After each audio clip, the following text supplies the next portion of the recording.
তোমাদের শিবরাত্রিটা কেমন কাটলো? আমার তো বেশ ভালোই কেটেছে।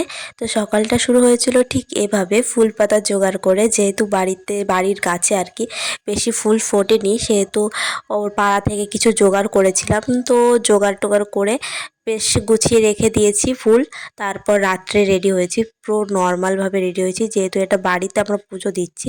তবে এদিকে ঠাকুর ঘরে মানে পুরো সাজালাম ঠাকুরের ওই জায়গাটায়। তারপর সাজিয়ে নিজেদের মতো পুজো দিচ্ছি, যেহেতু ঠাকুর ব্রাহ্মণ আসবে না, নিজেরাই পুজো করব। তো আমরা নিজেরাই নিজেদের মতো পুজো করছি। তো এদিকে আমি শিবের মাথায় জল ঢালছিলাম। অনেকে রিচুয়ালসে অনেক কিছু বলে, কিন্তু সেরকম আমি জানি না কি কতটা কি সত্যি। তবুও সবাই ঢালে, তা আমারও ইচ্ছা করে, আমিও ঢেলেছি।